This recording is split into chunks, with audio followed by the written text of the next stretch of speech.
여러분께 문제를 하나 내면서 말씀을 같이 시작하려고 합니다. 다음 보기 중에 가장 거룩한 모습은 무엇일까요? 1번, 2번, 3번. 어떤 것이 가장 거룩한 모습일까요? 1번이요? 2번. 2번 있습니까? 3번. 네. 정답은 1, 2, 3번도 아닙니다. 네. 그럼 다른 문제를 드릴게요. 제가 이 자리에서 1번은 지금처럼 이렇게 정장을 입고 설교를 한다. 2번, 넥타이를 풀고 설교를 한다. 3번, 청바지에 남방을 입고 설교를 한다. 이 중 어떤 것이 가장 거룩한 설교자의 모습일까요? 1번? 현이 1번?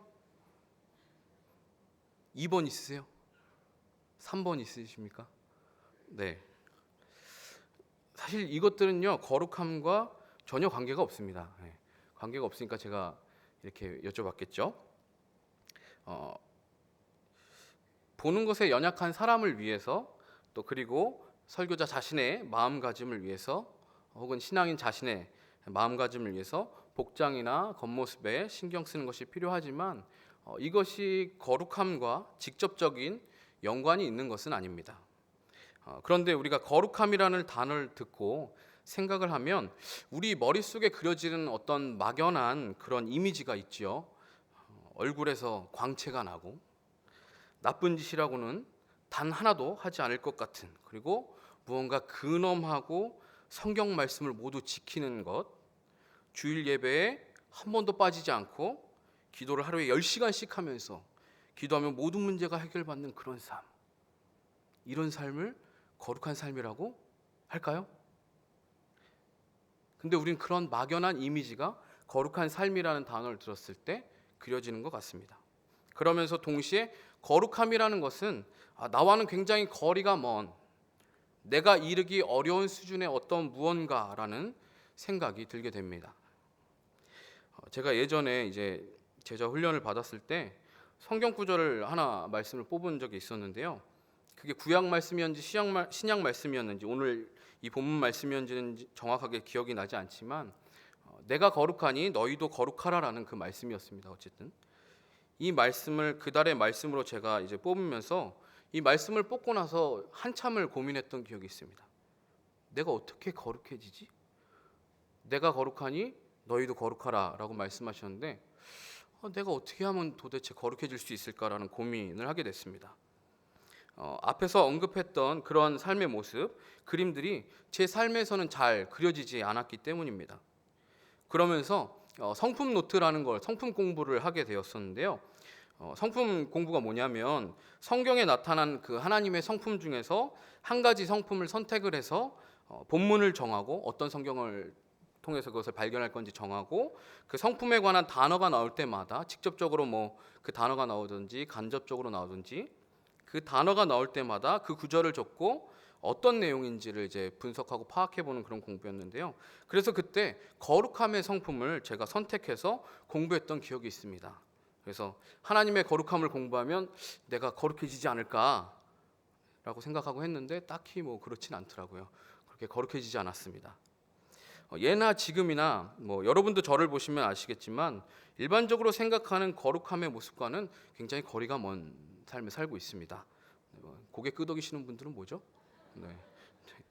근엄하고 성경에 통달해서 어떤 상황이든지 적절한 성경 구절이 생각나는 정도의 완벽한 성경적 지식과 거리가 멀죠. 아무리 누가 해코지를 저에게 해도 막 웃으면서 넘길 수 있는, 괜찮습니다, 축복 받으세요, 이렇게 할 수 있는 정도의 완벽한 성품이 저에게는 없습니다. 제가 맡은 부서가 엄청난 붕을 해서 아이들이 막 몇백 명씩 모이는 엄청난 사역적인 능력이 없습니다. 어떻게 하면 기존의 애들도 막 어떻게 하면 막 안 나오는데 막 나오게 할까, 막 이런 고민을 하고 있고요. 기도의 능력으로 제가 막 손을 대는 사람마다 병이 낫고 삶의 문제가 해결받는 어떤 이런 기름 부으심의 은사, 이것도 저에게 나타나지 않습니다. 그렇다면 나는 평생 내가 거룩하니 너희도 거룩하라라는 이 하나님의 말씀을 지키지 못하는 건가? 내가 지키지도 못할 이 명령을 하나님은 나에게 하신 건가? 라는 고민에 이르게 되었습니다. 나는 정말 하나님의 말씀대로 거룩하게 살고 싶은데 도저히 나는 닮아가기가 불가능해 보이는 하나님의 성품이 거룩함이었습니다. 여러분은 이런 고민 해보신 적 있으십니까? 거룩한 삶을 살고 싶다. 당연히 거룩한 거 아니야? 뭐 이런 표정들이신데, 네. 이미 거룩하게 살고 계셔서 이런 고민이 필요 없으실 수도 있으시겠죠? 우리 사랑하는 성도님들은 이미 거룩한 삶을 살고 계셔서 그런 고민이 없으시다면 정말 좋겠습니다. 그러나 우리는 매년 연말이나 연초가 되면 새로운 다짐을 하게 됩니다. 올해는 내 삶을 거룩하게 지키지 못한 것 같아. 새해에는 내가 거룩한 삶을 살아야지. 정말 주님을 따라 거룩하게 살아가야지. 진정한 하나님의 백성다운 삶을 살아봐야지. 이런 다짐을 하고는 합니다. 어찌 보면 저도 이런 고민을 올해에도 어김없이 하면서 오늘 말씀을 준비하게 된 것 같습니다. 거룩한 삶이 무엇인지에 대해서 한번 깊이 묵상하고 그렇게 살아가기로 결단하는 오늘 이 시간이 되기를 원합니다. 그렇다면 먼저 거룩함이 무엇인지에 대해서 살펴봐야 할 것 같습니다. 우리가 여호와 하나님, 여러분들은 하나님이라는 그 말 들으면, 하나님을 딱 생각하면 가장 먼저 떠오르는 그분의 성품이 무엇입니까? 어떤 게 떠오르세요? 하나님.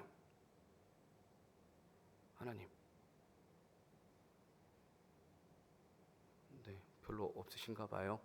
네, 하나님 생각을 평소에 좀 많이 해주세요. 네, 하나님 생각하면 대표적으로 우리가 떠오르는 성품 중에 하나가 바로 거룩함입니다. 하나님, 거룩하신 하나님. 네, 사랑의 하나님도 있지만 거룩하신 하나님이 떠오르게 되죠. 그만큼 이 거룩함은 하나님을 나타내고 하나님을 표현하는 가장 중요한 성품 중에 하나입니다. 성경에 기록된 수많은 사람들이 하나님의 영광을 볼 때, 하나님의 임재를 경험했을 때, 하나님을 대면했을 때 하는 공통적인 고백들이 다 뭔지 아십니까? 거룩하다, 거룩하다. 천사들도 그렇게 찬양하죠. 하나님을 찬양할 때, 하나님을 나타낼 때 거룩하다, 거룩하다라고 말합니다. 하나님은 사랑이 많으시고 하나님 은혜로우시고 위대하시고 그 수식어보다 거룩하다라는 표현으로 하나님을 나타냅니다. 그만큼 우리가 하나님의 거룩하심에 대해서 제대로 이해해야만 하나님에 대해서 제대로 알 수 있는 것입니다. 이 거룩함이라는 단어는요, 히브리어로 카다시라고 말하고요, 헬라어로는 하기오스인데요, 모두 분리, 차단이라는 의미를 가지고 있습니다. 거룩함이란 불의, 죄, 더러움에서 분리되는 것, 격절된 것, 구별된 상태에 대한 용어입니다.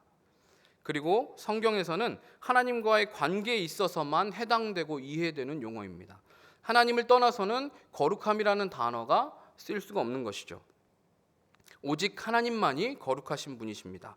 그리고 그 외의 모든 것은 하나님과 함께 할 때만, 하나님에게 속해 있을 때에만 거룩할 수 있는 것입니다. 하나님의 거룩함에 의해 거룩해지는 것입니다. 이 거룩함에는요, 재미있는 특성이 한 가지 있는데요, 그것은 전염성이 없다라는 거예요. 이게 왜 재미있냐면 반대로 죄, 부정함은 전염성이 있어요.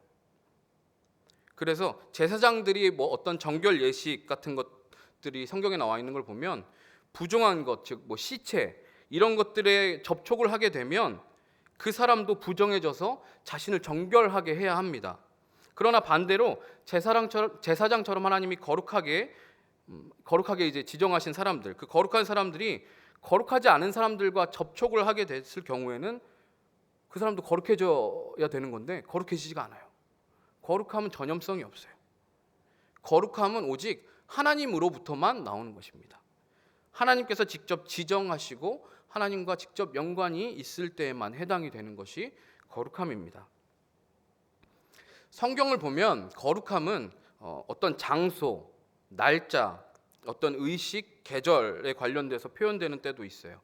하지만 이것들이 독자적으로 거룩함을 의미하지는 않습니다. 하나님께서 모세에게 내가 선 곳은 거룩한 땅이니 내 발에서 신을 벗으라라고 말씀하시잖아요.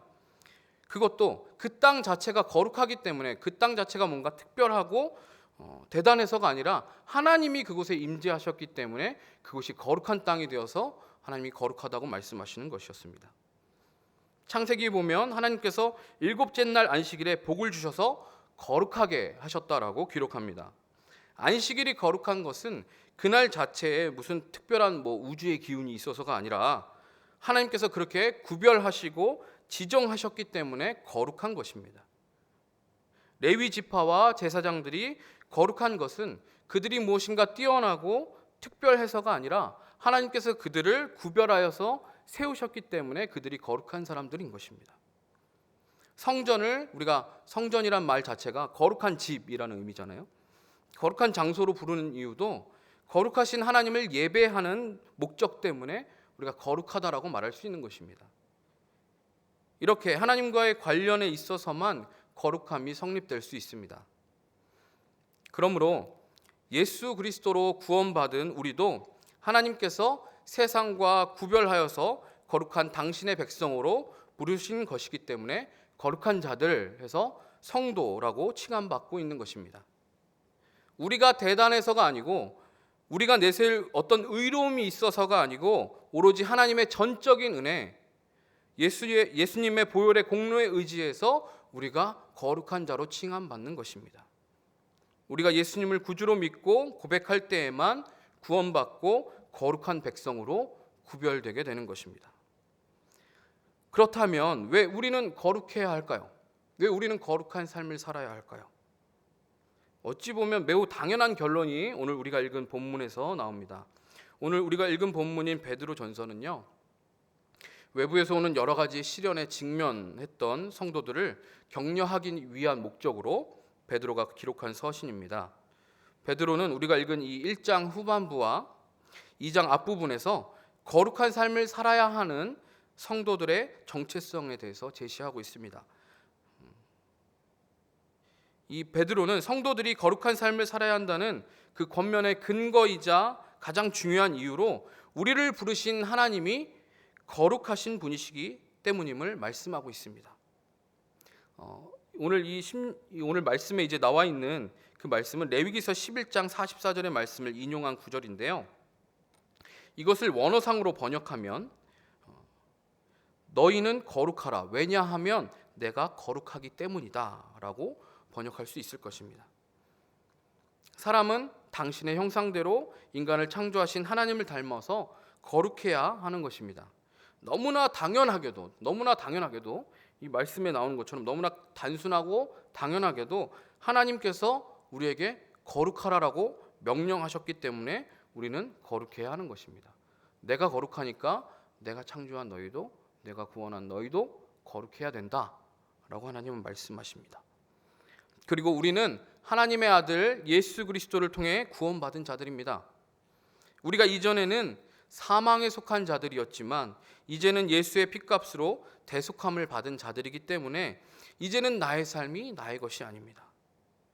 모두 잘 아시는 말씀이시죠? 갈라디아서 2장 20절 말씀. 내가 그리스도와 함께 십자가에 못 박혔나니 그런즉 이제는 내가 사는 것이 아니요 오직 내 안에 그리스도께서 사시는 것이라. 이제 내가 육체 가운데 사는 것은 나를 사랑하사 나를 위하여 자기 자신을 버리신 하나님의 아들을 믿는 믿음 안에서 사는 것이라. 예수를 믿고 구원받은 이후 성도의 삶은 더 이상 이전의 삶의 태도와 모습을 따라갈 수가 없습니다. 나의 삶이 이제 나의 것이 아니기 때문이죠. 이제 예수님의 것이기 때문입니다. 그래서 오늘 본문의 14절에서는 너희가 순종하는 자식처럼 전에 알지 못하던 때에 따르던 너희의 사욕을 본받지 말고 라고 말하는 것입니다. 더 이상 우리의 신분이 죄의 백성이 아니기 때문에 과거에 우리가 예수님을 만나기 이전에 죄에 소속된 그 삶이 아니기 때문에 죄의 백성이 아니기 때문에 현재의 신분, 하나님의 백성, 성도 그것에 걸맞는 삶을 살 것을 촉구하는 것입니다. 본문 뒤쪽에 나오는 2장 9절에서는 성도의 정체성을 이제는 아예 택하신 족속, 왕같은 제사장, 거룩한 나라, 그의 소유된 백성이라고 명시합니다. 우리의 신분 자체가 완전히 달라졌습니다. 이제는 예전에는 사망에 속한, 죄에 속한, 어둠에 속한 자들이었지만 예수님을 통해서 구원받은 우리는 이제 거룩한 나라가 되는 것입니다. 우리가 복음을 받기 전에는 무지하여서 각종 더러운 욕망들을 추구하고 살았지만 이제는 하나님의 은혜 아래에 있는 그분의 자녀가 되었으니 그 자녀라는 이름에 걸맞게 살아가는 것이 너무나도 당연한 것입니다. 이 여러 가지 사욕들은 우리가 경계하여서 엄하게 통제하지 않으면 하나님으로부터 우리를 멀어지게 만들고 떨어뜨려 놓고 죄 가운데 빠지게 하고 우리의 충동대로 육신의 소욕대로 살아가게 하는 것들입니다. 그리스도인이 과거에 육신의 정욕에서 벗어나서 그리스도인답게 사는 것은 그렇기 때문에 지극히 당연한 것입니다. 이전의 삶과 같을 수 없습니다. 참 생명을 알게 된 사람들, 그 구원의 기쁨을 맛본 사람들은 더 이상 예전의 삶으로 돌아갈 수 없습니다. 그 삶의 모습이 더 이상 예전과 같을 수 없습니다. 그렇기 때문에 세상과 육신에 속한 삶과 완전히 구별된, 완전히 달라져서 구별되어 있는 거룩한 삶을 살아야 합니다. 세상 속에서 살지만 그 세상과는 완전히 구별된 거룩한 삶을 살아야 합니다. 베드로는 15절에서 모든 행실에 거룩한 자가 되라고 말씀합니다. 여기서 말하는 거룩은 어떤 의식상의 정결을 의미하는 것이 아닙니다. 유대인들이 과거에 장로의 유전으로 해서 지켰던 것들, 먹기 전에 손을 씻어야 된다라는 것이나 안식일에는 일을 하지 않는 그 모든 것들과 같은 어떤 관례에 대한 것이 아닙니다. 오늘날로 말하자면 주일날 어떤 복장을 입고 헌금은 어떻게 하고 말씀을 얼마나 우리가 읽어야 되고 기도를 하루에 몇 시간씩 해야 되고 어떤 이런 차원의 것들이 아닌 것입니다. 물론 이 모든 것들이 필요 없는 것은 아니죠. 정말 중요합니다. 말씀을 얼마나 보는지, 얼마나 기도하는지, 주일날 우리의 모습과 우리 겉모습 어떻게 우리가 갖고 하나님 앞에 나오는지 그것도 너무 중요합니다. 그러나 여기서 말하는 거룩은 거룩하신 하나님과의 교제함에 있어서, 인격적인 하나님과의 관계에 있어서 반드시 필요한 어떤 영적인 도덕적인 성결함을 말하는 것입니다. 이것은 하나님을 경외하고 하나님을 사랑하며 우리 자신의 모든 도덕적인 성결을 지키고자 하는 우리의 태도를 말하는 것입니다. 이것은 우리의 내면적인 것, 외면적인 것 모든 부분에서의 변화를 의미합니다. 이전에 우리가 행했던 그 모든 우리의 겉과 속에 있는 모든 태도의 변화, 달라지는 것을 의미합니다.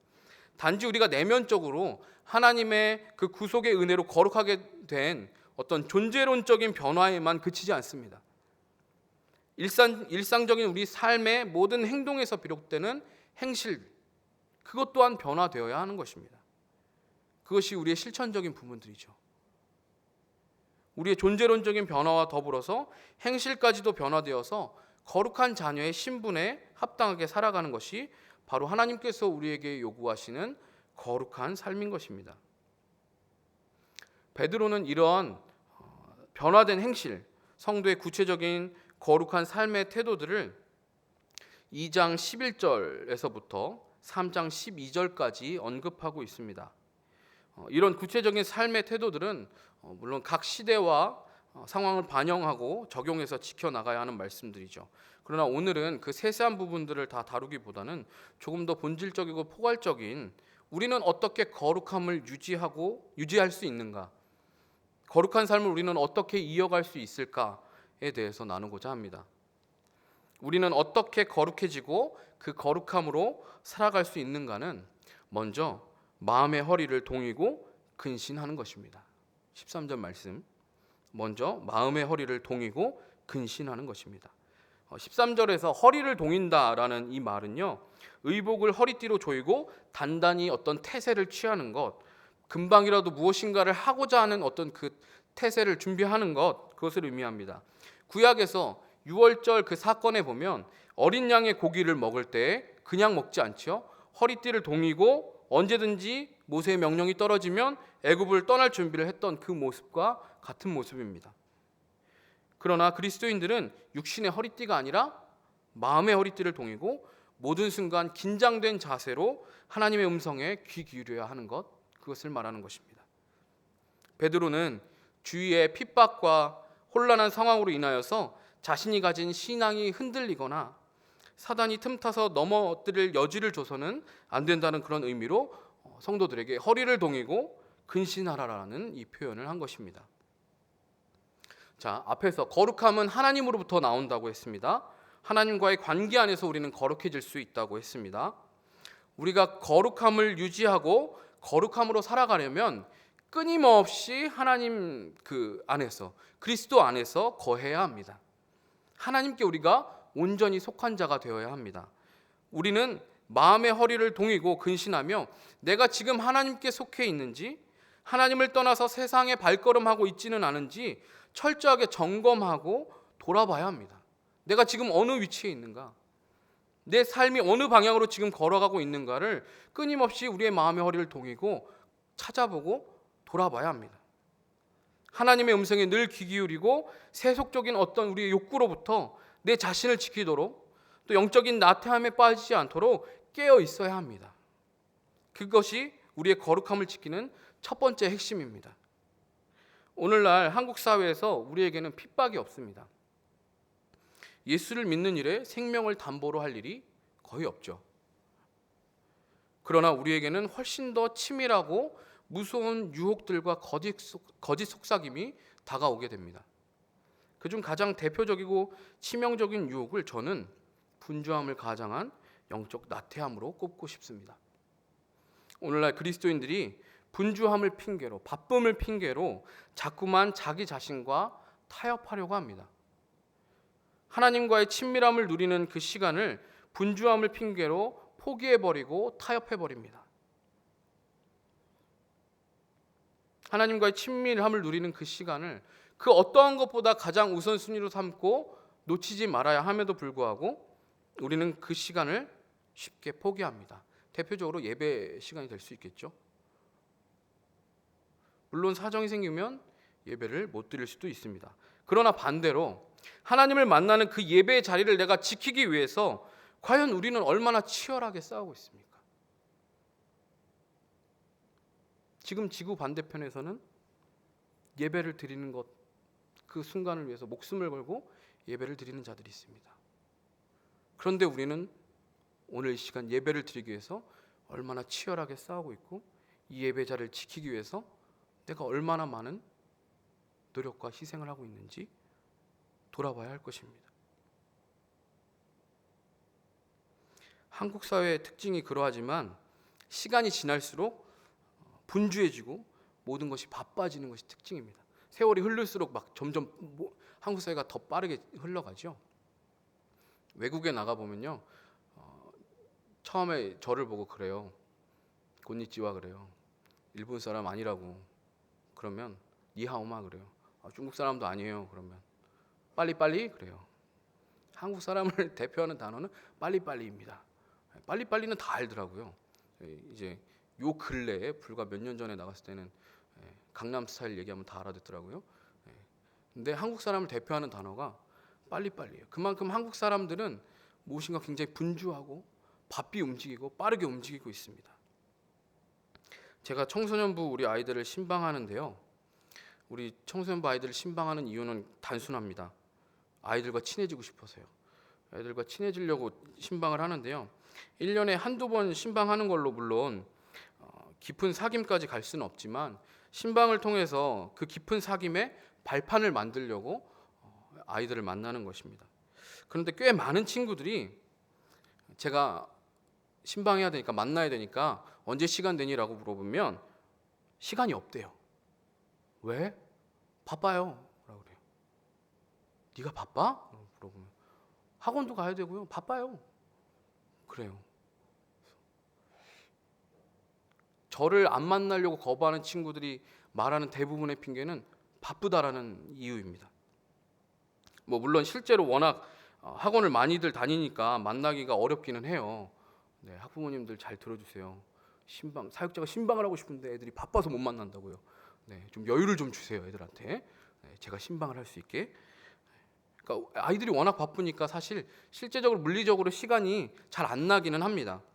그러나 사실 마음만 있으면 한두 시간 정도는 얼마든지 낼 수 있거든요. 근데 거절하는 친구들이 정말 바빠서 거절하기도 하겠지만 무엇보다도 저를 만나는 게 귀찮거나 부담스럽기 때문에 바쁘다는 핑계를 대는 거예요. 그 마음을 잘 보면 그냥 저를 1대1로 만나는 게 굉장히 불편한 거예요. 생각해 보세요. 거룩하신 하나님과 여러분이 독방에서 1대1로 독대한다고 생각해 보세요. 숨 막히지 않습니까? 아니군요. 여러분들은 하나님을 사랑하기 때문에 기대하고 사모하시죠. 만약에 아이들이 저를 그렇게 1대1로 만나는 게 좀 부담스러운 아이들이 있는 것 같아요. 혹은 그게 귀찮은 거예요. 꼭 굳이 그런 걸 해야 돼? 굳이 목사님은 별로 친해지고 싶지 않은데, 약간 이런 생각이 있어서 바쁨을 핑계로 안 만나려고 하는 거죠. 가장 대표적인 핑계가 바쁘다는 핑계입니다. 청소년들이 이런 모습이 마치 하나님과의 관계에서 우리의 모습을 보는 것 같습니다. 하나님과의 관계를 이어가기 위해서 여러분은 얼마나 치열하게 마음의 허리를 동이고 근신하고 계십니까? 바쁘다는 핑계로 말씀을 묵상하고 기도하는 시간을 소홀히 하고 계시지는 않습니까? 바쁘다는 핑계로 샘터 모임 시간 정도는 빠지거나 대충 하고 넘어가도 된다고 생각하시지는 않습니까? 하나님을 떠나서는 한순간도 거룩한 삶을 살 수 없는, 그래서 거룩한 삶을 살 수 없기 때문에 철저하게 우리가 그리스도 안에 하나님의 임재하심 가운데 거하려고 우리가 그렇게 노력하고 있습니까? 사실 우리는 내 편안함과 정욕 때문에 하나님의 안에 거하는 거룩한 삶을 쉽게 포기하는 것은 아닐까요? 하나님의 임재 안에 거하면, 하나님의 인도하심 가운데 내가 머물러 있으면 내가 포기해야 되는 것들이 너무 많으니까, 내가 불편한 게 너무 많으니까, 하나님을 독대하면 내가 포기해버려야 될 내 즐거움이 너무 많으니까 그게 싫어서 목사님을 1대1로 만나면 불편한 것처럼, 그래서 너무나도 쉽게 거룩함을 포기하고 있지는 않습니까? 사실은 하나님 앞에서 머물고 훈련한 그 시간이 귀찮고 힘든 나의 나태함 때문인 것이죠. 그런데요, 시편 기자는요, 하나님 곁을 떠나기 싫은 마음을 이렇게 표현합니다. 주의 궁정에서 한 날이 다른 곳에서 첫날보다 나은즉 악인의 장막의 거함보다 내 하나님 문지기로 있는 것이 좋사오니. 시편의 기자는 내가 단 하루를 있어도 하나님 곁에 있고 싶어하는 그 마음을 이렇게 표현합니다.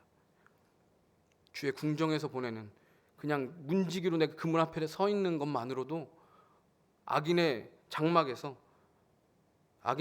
거하는 그 첫날보다 그것이 훨씬 좋다, 그것이 훨씬 나에게 기쁘다라고 그렇게 표현하고 있습니다. 우리 안에는 정말 이런 마음이 있습니까? 하나님 안에 거하고 싶어하는 마음, 하나님과 동행하고 싶어하는 마음, 거룩하신 그 하나님의 손길 안에 머물러 살고 싶어하는 그 간절한 마음이 우리 안에는 있습니까? 이것은 사실 남의 이야기가 아니라 저의 이야기입니다. 교회가 이전을 하고 여러 가지 일들이 저에게 주어지면서 정말 눈코 뜰 새 없이 바빠지니까 자꾸만 하나님과의 관계를 놓치고 소홀을 하게 되기가 쉬운 것 같더라고요. 그나마 제가 이제 새벽 예배 촬영을 맡게 돼서 기도의 시간이 반강제로 확보가 되어서 참 감사합니다. 감사해서 하는 이야기예요. 싫다는 이야기가 아니라 얼마나 감사한지 모릅니다. 그러나 자꾸만 바쁜 것을 제가 핑계로 이런저런 이유로 하나님 안에 거하는 자리, 하나님과 함께하는 그 시간을 포기하고 싶은 유혹들이 자꾸만 다가옵니다. 일이 앞서는 거죠. 무엇인가 다른 것들이 하나님과의 그 관계보다 우선을 차지하려고 하는 것이죠. 다급한 것을 먼저 하려고 하고 당장에 뭔가 내가 해결해야 되는 것들을 먼저 하려고 하는 것이죠. 그런데 우리는 이런 모든 유혹을 뿌리치고 주 안에 거하는 거룩한 삶의 시간을 확보해야 합니다. 그런 유혹이 다가와도 우리는 하나님 안에 거하는 것을 기꺼이 선택해야 하는 것입니다. 그리스도 안에 거하고 나의 영적인 성장을 위해서 수고하며 훈련해야 할, 하나님을 더 깊이 경험해야 될 그 시간을 나의 즐거움과 나태함으로 인해서 타협해버리면 우리는 거룩한 삶을 살아갈 수 없습니다. 하나님 안에 거하는 그 시간, 그 자리를 타협하여서 포기하게 되면 우리는 하나님을 잊어버리게 되고 우리의 영적인 민감성이 점점점 둔해지게 됩니다. 제가 군대에 있을 때 전경으로 갔다고 자주 말씀드리죠. 전경 생활을 했는데 그 전경의 특성상 주일 성수를 하기가 너무 어려워요. 시위가 뭐 휴일 뭐 평일 가릴 것 없이 있으니까. 그러니까 교회를 마음껏 못 가는 거죠. 그 이전엔 제가 교회를 떠나본 적이 단 한 번도 없는 굉장히 신앙인의 엘리트, 바리새인 중에 바리새인이요. 네. 요셉 지파, 요셉이니까. 근데 군대 갔는데 당장 교회를 못 가는 거예요. 처음에는 너무나 막 답답했어요. 어색했어요. 큰일 나는 거 아니야? 어떻게 교회를 빠질 수가 있지 주일날 막 이런 게 마음에 걸렸는데요. 몇 달이 지났습니다. 전화를 걸었어요. 보고 싶은 사람들에게 전화를 걸었습니다. 교회 친구들이죠. 교회 선후배들이었어요. 전화를 걸었어요. 전화를 안 받아요 다. 왜 안 받지? 날짜를 보니까 주일 예배 시간이더라고요. 몇 달이 지나니까 평생 교회를 다녔지만 단 몇 달만 무뎌지면 지금이 주일 예배 시간인지도 모르는 상태가 되더라고요. 제 평생에 단 한 번도 교회를 빠진 적이 없었는데 그 몇 달 잠깐 교회를 안 나가니까 그렇게 무뎌지더라고요. 그렇기 때문에 우리는 철저하게 내가 하나님 안에 거하고 있는지 마음의 허리를 동이고 근신해야 하는 것입니다. 우리가 조금만 방심하면, 우리가 조금만 하나님으로부터 떠나 있는 것을 방관하고 그냥 가볍게 여기면 여지없이 우리는 무너지게 되어 있는 것입니다. 하나님의 거룩함으로부터 떨어져 나가버리게 되는 것입니다. 우리의 거룩함을 유지하고 지키기 위한 두 번째 핵심은 은혜를 온전히 바라는 것입니다. 13절에서는 예수 그리스도께서 나타나실 때에 너희에게 가져다 주실 은혜를 온전히 바랄지어다 라고 말씀합니다. 앞에서는 허리를 동이고 근신하여 라고 이야기했고요. 그 다음에는 예수 그리스도께서 나타나실 때에 너희에게 가져다 주실 은혜를 온전히 바랄지어다. 이 말씀은 환난의 고통 속에 있는 성도들에게 구원의 날이 반드시 온다라는 것을 강조하면서 그 날이 되면 모든 환난에서 너희가 자유케 될 것이다. 이것을 상기시키기 위해서 베드로가 그리스도의 재림을 언급하는 것입니다. 그리스도의 재림을 바라는 성도들은 세상 끝날까지 그 은혜를 간절히 바라고 소망함으로 오늘을 살아야 합니다. 오늘 어떤 환난과 고난이 있든지 우리에게 주실 은혜를 바라는 소망은 우리로 오늘을 이겨내고 거룩하게 살게 하는 원동력이 됩니다. 오늘을 거룩하게 살아가야 하는 저와 여러분은 예수님이 다시 오시는 그날의 은혜를 과연 소망하고 있습니까? 그것을 간절히 기다리고 있습니까? 지금은 내가 어려움을 만나고 아픔이 있고 분주함 가운데 내 신앙의 자리를 제대로 지키지 못해서 휘청휘청 하는 것 같고 제자리 걸음으로 발버둥 치는 것 같고 내가 기도하는 것에 하나님이 응답하시지 않는 것 같고 내가 겪는 이 어려움들이 더 이상 해결될 것 같지 않은 어떤 불안함이 있다 할지라도 주님 다시 오시는 그날에 주님이 나에게 주실 그 은혜를 소망하면서 오늘도 주님 안에 내가 거하기로 작정하고 하나님 오시는 그날까지 내가 기다리겠습니다라는 그 소망함으로 십자가를 오늘 붙들고 계십니까? 사랑하는 여러분, 우리는 그리스도 안에서 구원을 받은 하나님의 백성, 성도로서 이 땅을 살아가고 있습니다. 그리고 우리 자신도 연말 연초뿐만 아니라 항상 우리 자신을 돌아보면서 거룩한 백성답게 살길 원하고 있습니다. 하나님께서도 우리에게 거룩하라라고 말씀하십니다. 그러나 거룩한 삶을 그냥 단지 우리의 개념 속의 어떤 바램으로만, 우리의 상태적인 어떤 신분의 변화로만 이루어지는 것이 아닙니다. 우리의 겉모양을 그냥 단정하게 꾸민다고, 우리의 겉모습을 그냥 말끔하게 바꾼다고 어떤 종교적인 행위나 열심을 내고 정성을 쌓는다고 해서 되는 문제는 더더욱 아닙니다. 하나님의 자녀로서 합당한 삶을 살기 위해 늘 하나님의 편에 머물러야 하는 것입니다. 하나님 안에 거해야 합니다. 하나님과 우리가 함께하지 않고서는, 그리스도 안에 속한 삶을 살지 않고서는 결코 거룩함을 이룰 수 없습니다. 이것은 죄와의 치열한 싸움이고 내 속에 있는 육신의 정욕과의 치열한 싸움인 것입니다. 히브리서 12장 4절에서는 너희가 죄와 싸우되 아직 피 흘리기까지는 대항하지 아니하고 라고 말씀합니다. 우리가 죄와 세상에 구별된 그 거룩한 삶을 살기 위해서는 피 흘리기까지 싸워야 한다라고 말합니다. 그냥 우리가 거룩함을 위해서 싸우는 정도가 그냥 주일 지키고 11조 안 떼먹고 거짓말 안 하고 성경 말씀 좀 지켜보고 이 정도가 아니라 피 흘리기까지 죽는 한이 있어도 싸워야 된다라고 성경은 말합니다. 이것은 우리 평생에 이어지는 치열한 영적 전투입니다. 이 전투가, 이 싸움이, 피 흘리기까지 거룩함을 위해서 싸우는 우리의 싸움이 그냥 잠깐 한두 번 하고 끝나는 게 아니라 주님 다시 오시는 그날까지 우리가 그 거룩함을 지키기 위해서, 우리의 영적 순결을 위해서 평생을 싸워야 한다라는 것입니다.